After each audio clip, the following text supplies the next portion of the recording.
హైదరాబాద్లో గణేష్ నిమజ్జనోత్సవానికి పోలీసులు పటిష్ట బందోబస్తును ఏర్పాటు చేస్తున్నారు. మొత్తం 29,000 మంది పోలీసు సిబ్బంది రంగంలోకి దిగుతున్నారు. ఇప్పటికే వివిధ ప్రభుత్వ విభాగాలతో సివి ఆనంద్ ఏర్పాట్లపై సమీక్షించారు.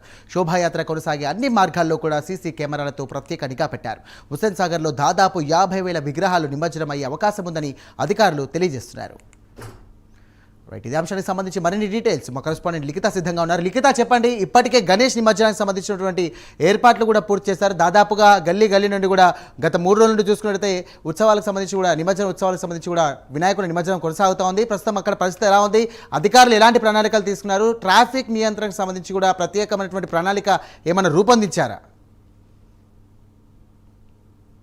సంబంధించి కూడా అధికారులు అన్ని ఏర్పాట్లు చేస్తున్నారని అయితే చెప్పుకోవచ్చు. ఇప్పటికే చాలా ప్రాంతాల్లో కూడా గుంతలు పడ్డ రోడ్లను పూడ్చడం కావచ్చు, అదేవిధంగా ఆ ఏరియాస్లో జరిగే నిమజ్జనాలకు సంబంధించి పూర్తి స్థాయి డీటెయిల్స్ని తీసుకోవడం, ఎన్ని విగ్రహాలు ఉన్నాయి, ఏ విధంగా ఊరేగింపు అనేది బయలుదేరబోతుంది అనే డీటెయిల్స్తో పాటు అడుగడుగున కూడా సీసీ కెమెరాలు, పోలీసు బందోబస్తును కూడా ఏర్పాటు చేయడం అయితే జరిగింది. ఇటు హుస్సేన్ సాగర్, ట్యాంక్ బండ్ మార్గాల్లో కూడా ఇప్పటికే ట్రాఫిక్ ఆంక్షలను కూడా విధించిన పరిస్థితి కనిపిస్తుంది. సాయంత్రం అయితే చాలు పూర్తి స్థాయిలో ఆ ఏరియాలోనైతే ఇసుక వేస్తే రాలనంత మంది జనం ఇక్కడ చేరుకుంటున్న పరిస్థితి కనిపిస్తుంది. చిన్న పెద్ద విగ్రహాలు అనే తేడా లేకుండా అన్నీ కూడా ఇప్పటికే ఈ యొక్క ట్యాంక్ బండ్లో నిమజ్జనం చేసేందుకు అయితే సిద్ధమవుతున్నాయి. దీనికి తగ్గట్టుగానే ఇటు జీహెచ్ఎంసీ కావచ్చు, అటు డిఆర్ఎఫ్, అదేవిధంగా ఈ యొక్క హైడ్రా టీములతో పాటు ఇటు లాండ్ ఆర్డర్, ట్రాఫిక్ పోలీస్ అధికారులు కూడా అన్ని ఏర్పాట్లు చేయడంతో పాటు కలెక్టర్తో కూడా సమీక్ష అయ్యి పూర్తి స్థాయి వివరాలను కూడా తెలుసుకోవడం, ఆ యొక్క ప్రాంతాల్లో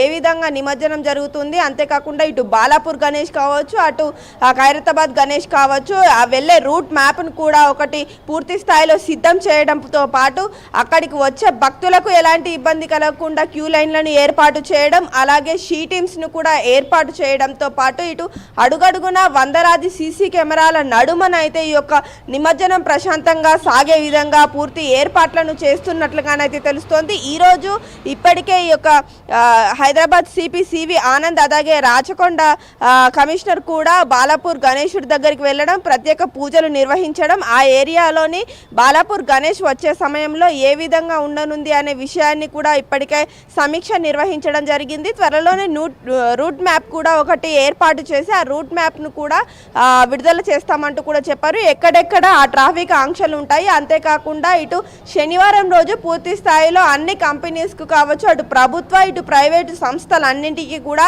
సెలవు దినము ప్రకటించినట్లుగానైతే తెలుస్తుంది. ఎందుకంటే పూర్తి స్థాయిలో హైదరాబాద్ చుట్టుపక్కల ప్రాంతాల్లో ఉన్న విగ్రహాలు కూడా చాలా ఎక్కువగా నిమజ్జనానికి ఇటు ట్యాంక్ బండ్కే రానున్నాయి. సో ఆ నేపథ్యంలోనే ఈ యొక్క ఆఫీసులకు కావచ్చు, ఇటు వెళ్ళే వాళ్ళకు కావచ్చు ఇబ్బంది కలగకుండా ఉండేందుకు సెలవులు ఇవ్వడంతో పాటు ప్రత్యేకంగా బస్సులను కూడా ఏర్పాటు చేసినట్లుగా తెలుస్తోంది. ఆ రోజు ఈ యొక్క మెట్రో సేవలను కూడా అర్ధరాత్రి వరకు కూడా వినియోగించుకునే అవకాశాలు అయితే ఉన్నట్లుగా తెలుస్తోంది. పూర్తి స్థాయిలో తెలంగాణ రాష్ట్ర వ్యాప్తంగా కూడా హైదరాబాద్ నగరంలో ప్రత్యేకంగా జరిగే ఈ యొక్క నిమజ్జనానికైతే ఇటు తెలంగాణ పోలీస్ శాఖ అన్ని ఏర్పాట్లను చేసినట్లుగానైతే తెలుస్తుంది. Sai, right, thank you Likhita.